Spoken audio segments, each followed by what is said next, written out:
Teachta Joe Higgins, Genomid.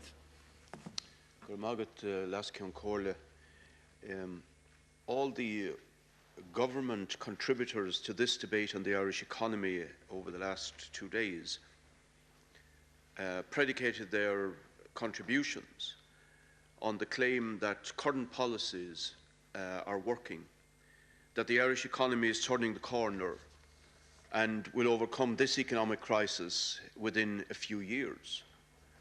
Now, that is manifestly false on even the most cursory examination of the key indicators for the Irish economy. If the economy is turning the corner, then why were there 14,000 less people employed in Q3 of this year than in Q2? Why is gross domestic product crawling ahead at a possible 0.7% this year? Why are there 440,000 of our people unemployed or underemployed, 14.8%? And why was immigration in the year up to the end of April 2012 at a level of 87,100, where you would have to go back to the 1800s to find a comparable level? And the reality is that far from succeeding, the policy of austerity is causing economic disaster on a huge scale. It is destroying the domestic economy and causing huge suffering on a human level for hundreds of thousands of our people. And really that is inevitable, because in the last almost 5 years now, we have seen an unimaginable transfusion of resources from the working class of this country to the bondholders, the speculators and the bankers in the financial markets of Europe and further afield. We have seen, and it is ongoing, a criminal transfer of massive wealth from ordinary people to the capitalist financiers throughout Europe and on a world basis. Much greater, I would imagine, than if we were in a wartime period. Except those who are sucking up those resources out of this country, out of the pockets of the working class, don't need an army of occupation. The political establishment is managing their affairs, is their agent in this state, currently Fine Gael and Labour, previously Fianna Fáil and the Green Party.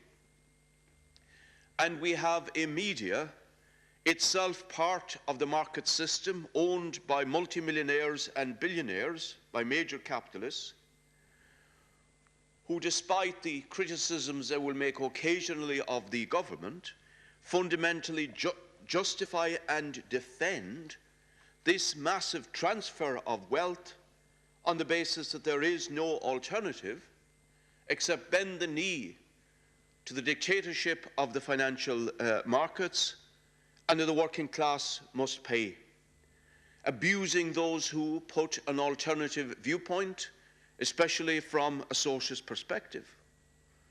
And we have broadcasters, including, unfortunately and shamefully, the main public broadcaster, RTE, who never ever question in any fundamental way the morality of a financial dictatorship of the markets that bleeds the ordinary people, the working people, the unemployed, the pensioners and the youth of our country, in order to save the capitalist financial system within Europe and further afield.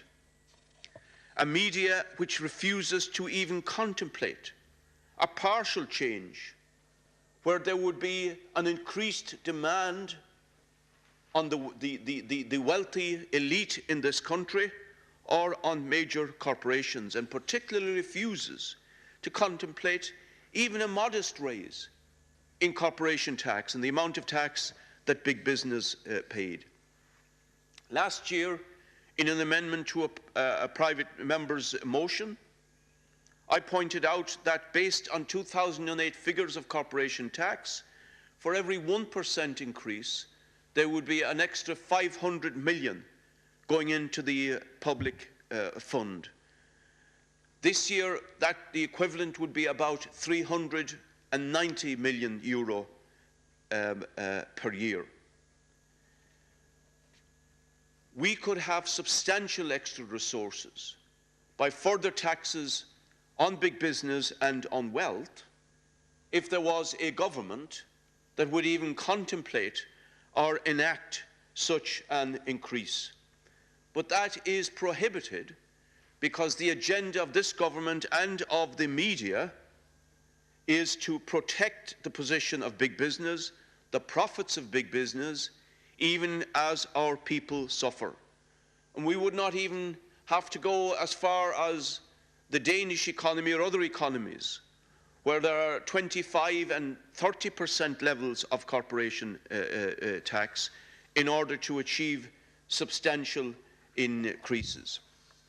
We have as well, in face of this crisis and in face of this unprecedented attack on the living standards and the livelihoods of working class people, unfortunately a trade union leadership that has for all practical purposes gone into hiding, gone underground, and resolutely refused to lead any kind of struggle for a change of policy in the interests of working people.